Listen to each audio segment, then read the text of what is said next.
contenidos que aparecen en nuestra conciencia, el campo de nuestra conciencia, donde experiencialmente uno observa que aparecen y desaparecen todos esos contenidos. Y propongo en esta distinción rápida distinguir no solo los distintos contenidos de la conciencia. Se ve cuando yo estoy atento, las sensaciones físicas, ahora estoy percibiendo el peso del pie izquierdo en el suelo, esto es un contenido de mi conciencia, es una sensación. Si observo en qué estado emocional me encuentro ahora, lo que observo es un contenido en mi conciencia, que si queréis conceptualizamos como perteneciente al campo de la afectividad. Es una emoción intensa o es un sentimiento de fondo, pero es un contenido en el campo de mi conciencia. Cuando estoy un cierto tiempo observando el movimiento de mis pensamientos, que suele ser el campo de batalla en la meditación, en la vida cotidiana el campo de batalla son las emociones. En la meditación el campo de batalla es la mente. ¿En qué sentido? En el sentido de que estamos acostumbrados a identificarnos con los trenes de pensamientos que aparecen. Y la propuesta es que uno sea capaz de observar atentamente este tercer tipo de contenidos de conciencia, que son conceptos, pensamientos, imágenes, y si mantiene la atención plena y en un momento determinado nos importa menos la cantidad de contenidos que aparecen y desaparecen que el campo de la conciencia, acaece la experiencia de conciencia pura. 5 minutos, 10, fantástico. Conciencia pura, ¿qué significa? Aquí hay alguien o algo, no entremos en los que estáis en el mundo orientalista, si es que los hay. Sabéis que la polémica entre la naturaleza personal o impersonal de la conciencia y hasta de la realidad última es una de las cuestiones muy polémicas. No entro en ella. Pero experiencialmente, como si hubiera experiencia sin interpretación y sin conceptualización, pues si queréis, mi interpretación de la experiencia, interpretación de bajo nivel, es que llega un momento en que hay plena atención, hay presencia, hay conciencia, aunque no haya ningún contenido de la conciencia. Y no solo esa experiencia en sí misma es suficientemente reveladora, sino que luego todos los contenidos de conciencia pasan a verse a una nueva luz. A la luz de esa conciencia, de esa autoluminosidad del Atman, por decirlo con esa terminología sánscrita, que constituiría nuestra realidad más íntima. Me quedaba un punto importante que desarrollar. Quería poner un ejemplo de los resultados de este cuarto paradigma, de este cuarto modelo a través de la meditación, que era seleccionar un autor concreto, y en este caso iba a ser Sri Aurobindo, uno de los grandes investigadores de la conciencia de la India del siglo XX, que ofrece todo un mapa de la conciencia y de la evolución de la conciencia sobre todo, mapa que ha sido utilizado como Ken Wilber parece que en algunos ambientes se está convirtiendo en uno de los referentes por lo menos conocidos. Los que habéis leído a Wilber veréis, yo creo que no hay más de 2 obras de Wilber en las que no se mencione a Sri Aurobindo como uno de los muchos pioneros, que Wilber trabaja con muchos autores distintos como sabéis, pero Sri Aurobindo aparece siempre como uno de los pioneros de esa síntesis Oriente-Occidente y sobre todo de la presentación de la idea de una evolución de la conciencia. Quería terminar, para no pasarme del tiempo, con esta idea. Sri Aurobindo, primero, termino con un autor concreto después de haber dicho que existen importantes corrientes que defienden la existencia de esta sabiduría perenne, de esta filosofía perenne. Sri Aurobindo sería un caso concreto que a algunos nos parece especialmente lúcido y aceptable para la mente occidental. Hay maestros orientales, como sabéis, tanto en el hinduismo como el budismo, probablemente con un nivel de realización espiritual, entre comillas, extraordinario, pero que no han integrado una intelectualidad más o menos profunda y elevada. Pienso en maestros espirituales tan extraordinarios como Sri Ramakrishna o Sri Ramana Maharshi, o maestros budistas dentro del Zen, que pueden haber alcanzado esa maestría espiritual, pero no nos han ofrecido, porque no han trabajado de manera integral, un mapa de la conciencia y toda una concepción de la realidad. En el caso de Sri Aurobindo, pienso que tenemos un maestro del ser y de la conciencia, no solo del pensar, de una talla extraordinaria. Me sumo a aquellos que reconocen en su obra magna La vida divina, una de las grandes obras del siglo XX, y allí vemos esa presentación, y voy terminando, en todo caso queda para el diálogo posterior, de una evolución de la humanidad, justamente señalando que nos encontraríamos en el umbral de un salto evolutivo muy importante. En la conceptualización que hace Sri Aurobindo, lo que presenciamos como la evolución sería el despliegue de lo que David Bohm denominaría un orden implícito o implicado. Sri Aurobindo diría que Brahman se ha ocultado en la materia o en la energía primordial, y a partir de ahí esa inteligencia amorosa, permitirme que lo defina así, iría emergiendo como vida, como mente, a través de los seres humanos en este caso, y justamente ahora estaríamos en el umbral de un posible salto al desarrollo de una nueva capacidad, no solo cognitiva, sino casi óntica, ontológica, podríamos decir, a un nuevo tipo de ser, a una nueva especie, quizás.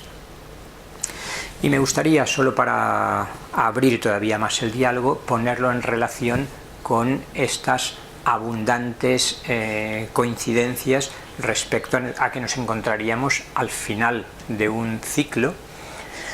Fijaos, termino con esta idea. Empezó hablándose de un ciclo de unos 2160 años, que es el ciclo que astrológica y astronómicamente marca el paso de una era a otra. Por eso empezó a hablarse del paso de la era de Piscis a la era de Acuario. Poco después empezó a introducirse el Tzolk'in, el calendario maya de la cuenta larga, y aquí ya estábamos al final de un ciclo de 5125 años. Los mayas nunca dijeron que se acababa el mundo, como tan fantásticamente los medios de comunicación nos insinuaron, sino que acababa un ciclo de la evolución de la conciencia de la humanidad para empezar otro nuevo ciclo. Pero curiosamente, más tarde siguieron lloviendo informaciones que quizá era el final no solo de un ciclo de 2160 y de otro que coincidían y se superponían de 5125, sino también del año platónico. También nuestro maestro Platón hablaba ya de un ciclo de 26.000 años. Pues bien, la idea, Sri Aurobindo no habla de este fin de ciclo, pero sí que habla del posible comienzo de una nueva era supramental. Con un término yo creo que no muy afortunado, él llamó a esa facultad que veía desarrollarse en él supermente o conciencia supramental, que daría origen a un nuevo ser humano. En otras presentaciones, tomando prestado la idea del karma tan frecuente en Oriente, el final de un ciclo correspondería con el final de todo un karma acumulado durante ese ciclo, individualmente y por parte de toda la humanidad, y de ahí la intensificación de como los dolores del parto de una nueva humanidad que estaríamos viviendo. Lo dejo ahí, el diálogo supongo que pueden salir más cosas y dejo que Antonio continúe.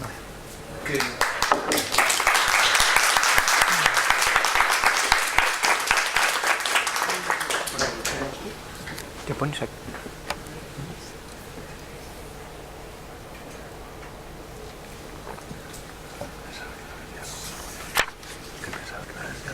No lo sé, como queráis.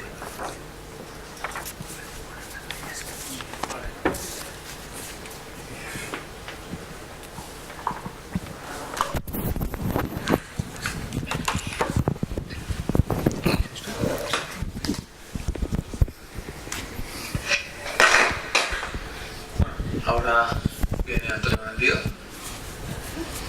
que es tan impresentable como el anterior, no sé cómo presentarlo. Creo que es profesor de aquí de la UGE, no estoy muy seguro.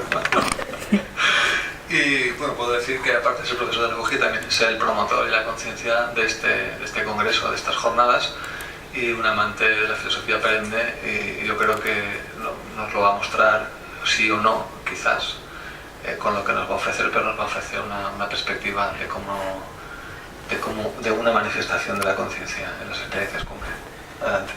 Gracias, Dani. Bueno, he de reconocer que me he quedado bastante impresionado con la exposición de Vicente Merlo. Yo lo conocía desde hace exactamente casi más de 30 años y no lo había visto desde entonces, en mis tiempos que yo practicaba algo de meditación y cosas de estas.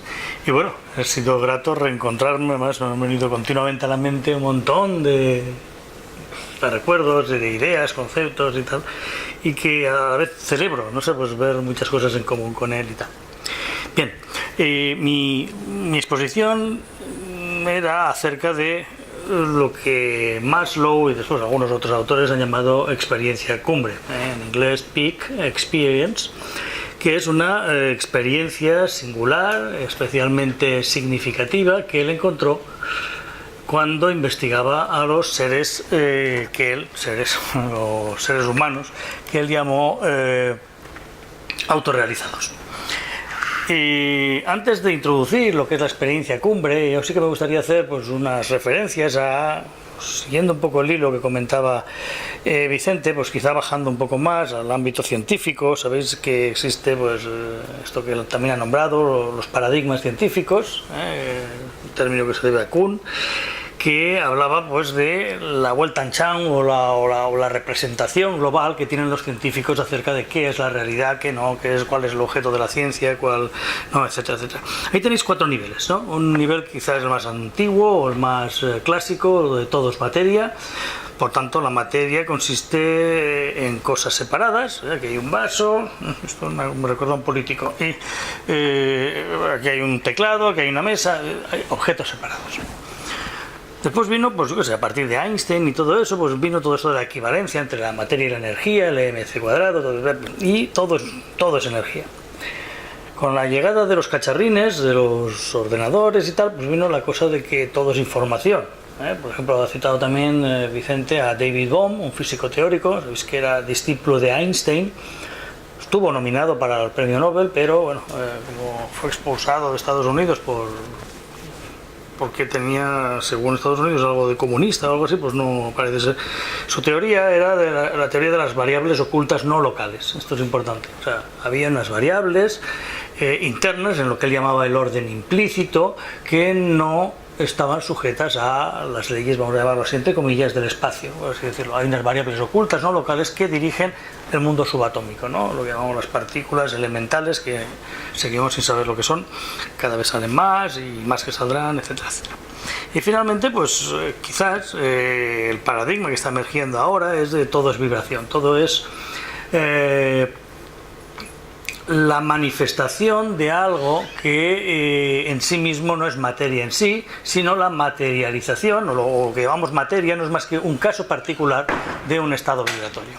De aquí sale un concepto que he utilizado pues, en mi tesis hace tiempo y ahora, bueno, que yo llamé sintonía. Sintonía, sabéis que es lo que hacemos o hacíamos antiguamente con la radio, cuando intentábamos sintonizar pues una emisora, la COPE, la SER o lo que fuera, y el tuning in, esto de estar afinado o sintonizar con algo, era un poco la clave para poder escuchar o no un programa. Aquí mismo, ahora mismo, pues todos sabemos que aunque no lo veamos, pues hay muchas emisiones de televisión, o de Telecinco, de radio, de lo que queráis, y que si tuviésemos ahora mismo aquí el cacharrito, la radio pertinente, pues sintonizaríamos con el canal y nos vendría pues todo un mundo de información tremendo. Diríamos que hemos sintonizado con un nivel. Lo que yo plantearía aquí es algunas analogías que nos ilustran un poco sobre este fenómeno de la sintonía.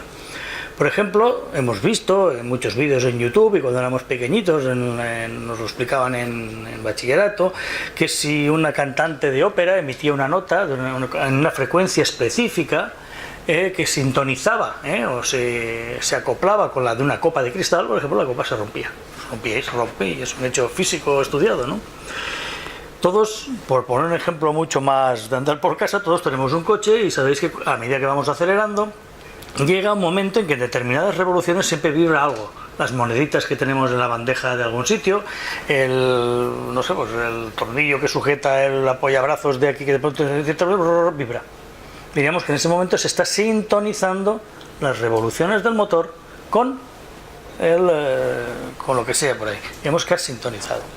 Sabéis que en las cosas militares, los capitanes de compañía o cualquier militar, cuando va a una compañía y está desfilando pues a un paso acompasado, valga la redundancia, y llegan a un puente, ordenan inmediatamente deshacer el paso. Porque si pasara toda la compañía pues en medio del puente, todos con el paso acoplado, se crearía una onda de longitud tal y de fuerza tal que tumbaría directamente el puente. En la Biblia veréis también estas cosas de las murallas de Jericó, y que si unas trompetitas y todo este rollo, y se cargan las murallas de Jericó por un sonido que acopla las murallas con esto. También en la vida diaria, pues sabéis que es objeto de burlas entre la gente que cuando vamos a las fiestas no coge el tono, ¿no? Es que coge el tono, etcétera, etcétera. Digamos que no sintoniza, no agarra el tono de la canción, etcétera, etcétera. En cosas mucho más brutas, pues sabéis que una bomba no es más que una onda expansiva. De hecho, pues cuando hay algún atentado o algo así, pues la onda expansiva alcanzó, luego es una onda también. La bomba no es algo que sale disparados balas o trozos de metralla, que también puede llevarlo, pero lo que destruye realmente es una frecuencia específica, que se acopla con lo que hay por ahí, lo que tiene delante, y lo destripa, todo lo que pille. También después esto en el campo social lo utilizamos muchas veces, porque hay una persona que desentona en una fiesta, eso que aquí en valenciano decimos vas disfrazado, ¿no? ¿Cómo vas a una fiesta que hoy teníamos que ir todos pues un poco de forma, valga la redundancia, informal, y te has puesto todo con chaqueta y corbata, o viceversa, desentonas, es que desentonan en una fiesta o desentonan en un entierro, una carcajada, etcétera, etcétera. O sea, hablamos también de desentonar, o esa camisa que te has puesto no le va con los pantalones o con el color, etcétera, etcétera, ¿no? Desentonar. Y las expresiones que utilizamos continuamente de es que este tío no está en la onda, no se enrolla, Todo esto está hablando de un modo u otro de este paradigma de vibración, de sintonía, etcétera, etcétera. Desde ahí quisiera yo conceptuar lo que voy a llamar experiencia cumbre. Nuestro cerebro, como sabéis, esto no es nada nuevo, se nos dice que todo lo que está haciendo es procesar frecuencias. Y cuando hemos estudiado, por ejemplo, psicología, se nos dice que los 5 sentidos que tenemos, la vista, el oído, el olfato, etcétera, etcétera, lo que hace es recoger una información que cuando llega a la espina dorsal, porque todas las terminaciones nerviosas las tenemos en la columna vertebral, se convierten directamente en señales eléctricas. De modo que lo que llega al cerebro, sea vía nuestra vista, nuestro gusto, nuestro oído, etcétera, etcétera, no son más que señales eléctricas, ha sido convertida. Pues en las partes más bajas del cerebro y vía también la espina dorsal en frecuencias eléctricas, vamos a dejarlo así. Entonces, todo nuestro pensar, todo lo que estamos haciendo ahora es simple y llanamente procesar frecuencias eléctricas. Si esto es así, podríamos entender cuando alguien nos habla de fenómenos como por ejemplo, la telepatía. La telepatía sería la capacidad de sintonizar quizá unas mentes con otras, etcétera, etcétera, etcétera. Pero claro, la pregunta que todo el mundo te haría es, pues yo no tengo esa capacidad, nadie la tenemos, ¿no? La pregunta es ¿por qué? ¿No? Yo tampoco lo tengo. Bueno, la respuesta podría ser, hemos aprendido a ser autorreferentes, Ha salido varias veces aquí también, esta mañana con Francisco otra vez, ha salido la cuestión de la autorreferencia. En la medida que somos autorreferentes, estamos pues siempre, como decimos normalmente, vamos a nuestra bola. Nuestra bola, mis rollos, yo pienso aquí, ahora después, no sé qué, a ver dónde me voy después, miro el reloj, no sé qué, después tengo que hacer lo otro, tengo que hacer un trabajo para el máster de tal, todo. Mientras estoy así, estoy completamente desintonizado. Por tanto, es imposible que yo tenga capacidad de sintonizarme con nadie.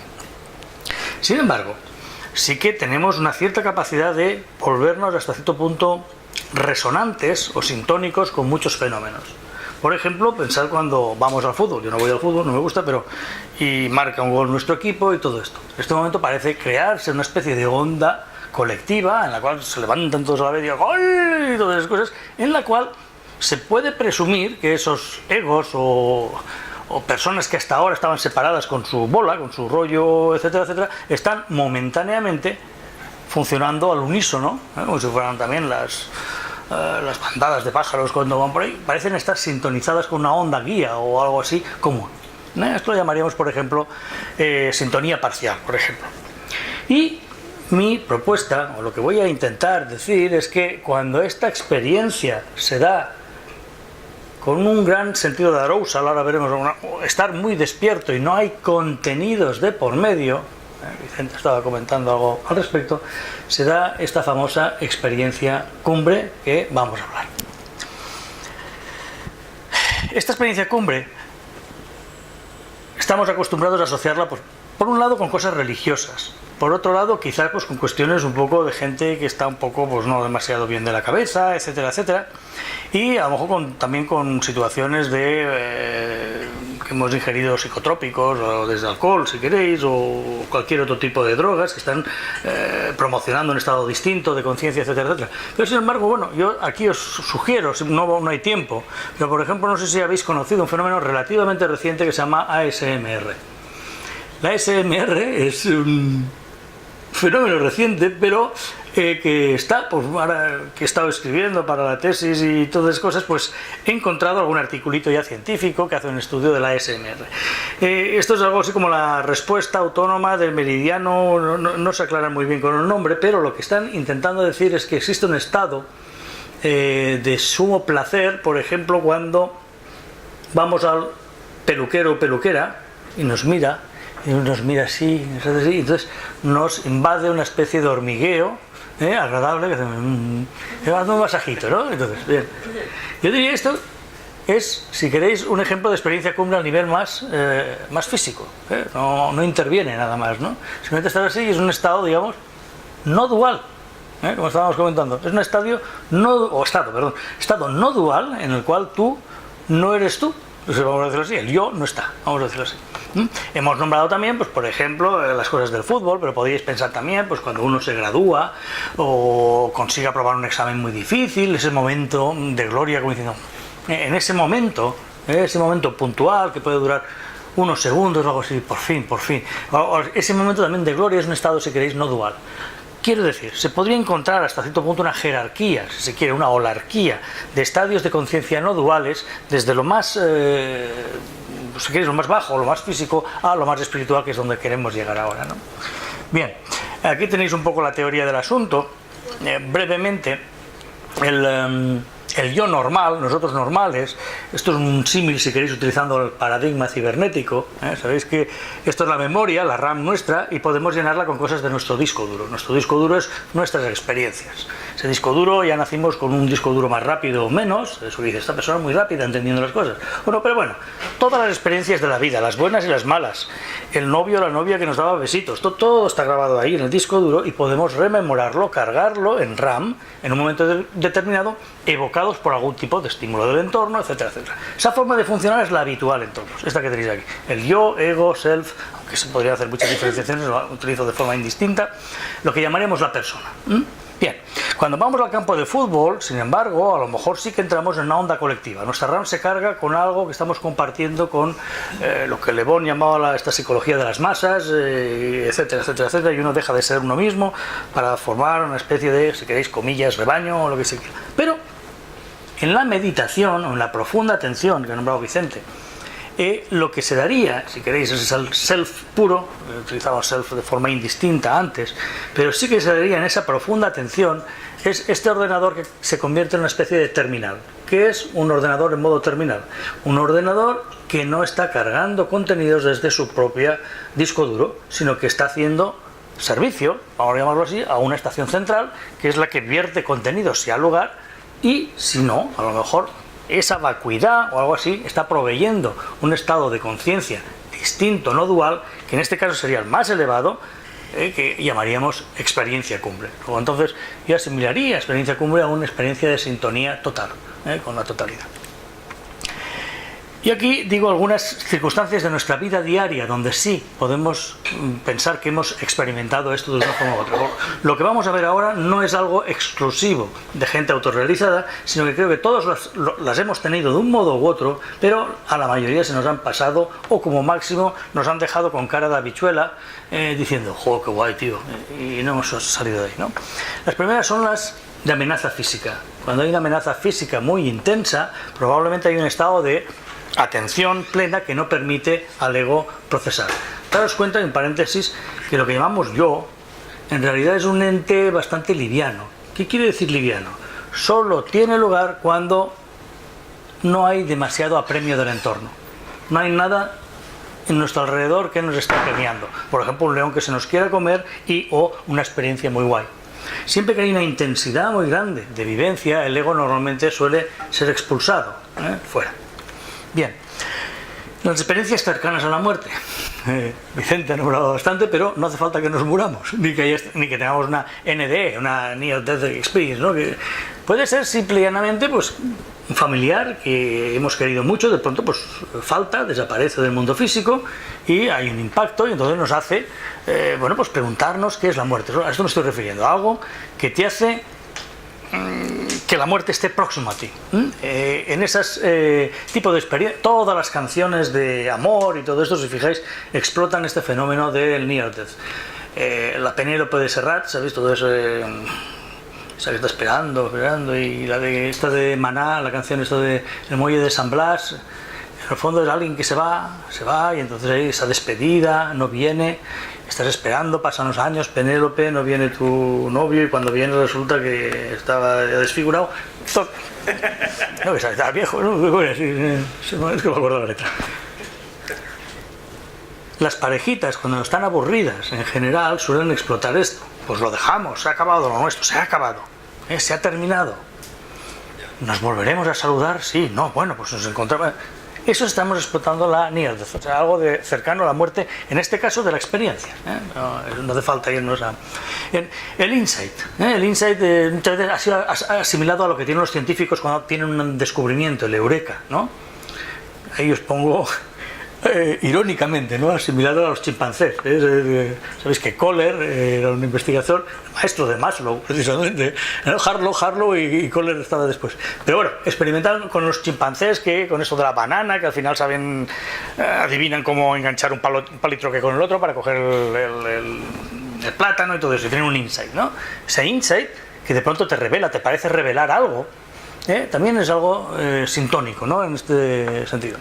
La experiencia estética, no sé, si habéis visto una puesta de sol o un día está amaneciendo, tú vas pensando en tus rollos, ahora tengo que ir a recoger la chaqueta del tinte y todo eso, y de pronto el sol te golpea en la cara, ves el sol contra una fachada y algo corta, digamos, o hace cesar de forma instantánea todo el procesamiento, y durante unos instantes eres otro. Hay algo distinto, ¿no? Que pues sería una experiencia, si queréis, estética o poética. Bueno, poética es más de creación, pero bueno. La capacidad de asombro, que cuando estudiábamos filosofía siempre se decía, ¿cuál es el origen de la filosofía? Pues la capacidad de asombro de los individuos y todo eso, asombrarse por algo, ¿no? Y realmente yo diría que la ciencia es realmente una mezcla de capacidad de asombro, que sería el signo de admiración, y de interrogación, ¿no? De hacerse preguntas. La experiencia mística, la experiencia luminosa, la experiencia religiosa, llamadlo como os dé la gana, también es un tipo de experiencia esa, y las experiencias cumbre de Maslow. En más cosas de estas que se podrían dar sería la experiencia sexual, el orgasmo. El orgasmo, sabéis que en francés le llaman le petit boc, ¿no? Y en inglés utilizan el término beautiful agony. Hay algo que en el orgasmo que hace erradica o vacía, si queréis, la memoria de trabajo del yo o del rol. Hay un vacío distinto y hay una intensidad distinta. Por poner una versión española, pues sería ay Paco que me voy, ¿no? Bien. Las experiencias no ordinarias de conciencia. Probablemente las no ordinarias pueden ser provocadas, como hemos dicho, por cualquier tipo de sustancias, enteógenos, psicotrópicos, etcétera, etcétera. La ayahuasca o el LSD, etcétera, etcétera. Químicamente podemos también provocar de forma artificial cierto tipo de experiencias, digamos, no duales o cumbres, etcétera, etcétera. Hemos nombrado lo estético, donde hay siempre atención intensa, ¿no? También, y donde hay contrastes semánticos extremos. Donde hay un contraste semántico parece ser que nuestro procesamiento lógico fracasa. No puede, por ejemplo, un ordenador, sabéis que no puede dividir por cero. Hoy en día están programados los ordenadores para que nunca se pueda producir esto, porque dividir por cero provoca lo que se llama un desborde en división. O sea, el ordenador ya puede ser potentísimo, pero no se puede dividir por cero, punto y pelota, ¿no? Entonces, cuando tú sometes al razonamiento lógico a una contradicción muy grande, a un dualismo muy grande, probablemente entramos en esto. Y ahí os he nombrado, bueno, por ejemplo, el sentido del humor. El origen de los chistes, en general, suele ser un contraste semántico extremo. Por ejemplo, van un elefante y una hormiga, entran a un cine y ya va, contraste semántico, ¿no? Empezó por ahí y podéis seguir por donde queráis.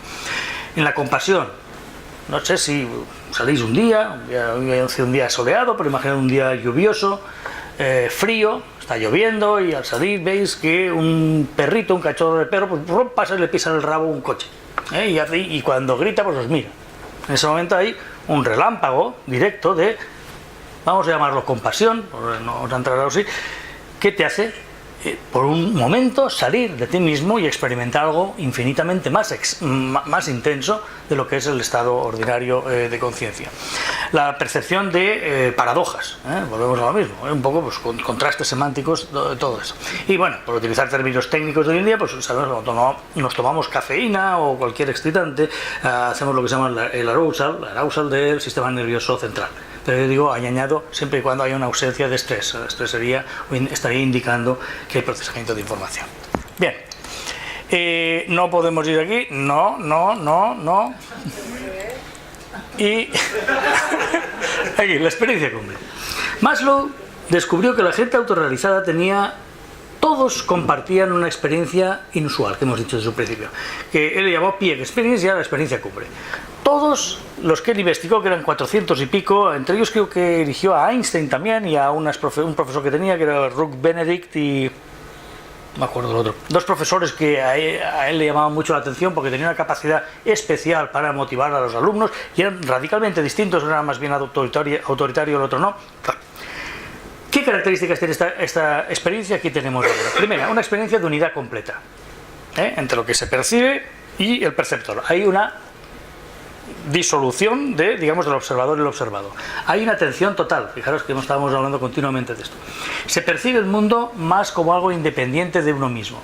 ¿Qué quiere decir? Si uno pasea por la montaña, por ejemplo, y soy constructor, pues tal como veo los bosques y tal, digo, aquí, una urbanización, después pondríamos aquí la central eléctrica, o sea, yo lo vería como un constructor y pues si tengo un ligue, pues digo, aquí podríamos ir yo con mi ligue, cada uno tiene, percibimos de acuerdo a nuestra idiosincrasia particular, ¿no? Bueno, aquí sería justo lo contrario, ¿no? Una percepción independiente de tu particular idiosincrasia. Cuanto más la percibes, cuanto más la tienes, enriqueces la percepción. La mayoría de personas, cuando percibimos las cosas, la percepción va perdiendo cada vez más intensidad. Aquí sería un poco al revés. Se trasciende el ego. Es una experiencia finalista o fin, no es un medio. Se descubrió que alguien decía, ¿por qué? Por ejemplo, si uno pregunta a un artista por qué es artista y de verdad lo siente, pues probablemente lo dicen, no podría ser de otra forma. Esto no lo hago para. Por ejemplo, ¿cuántos habéis venido aquí para hacer este curso para que os den unos puntitos para algo, ¿no? Pues ahí todos filmando, siempre estamos igual. Vengo aquí para que después me den el puntito, que esto me sirve para un crédito, o lo que sea, o para lo otro. Siempre hacemos algo para. ¿Por qué estudiáis la carrera? Bueno, para tener el título. ¿Y para qué? Pues para trabajar. ¿Y para qué quieres trabajar? Pues para tenerme. Siempre hay un para, siempre hay una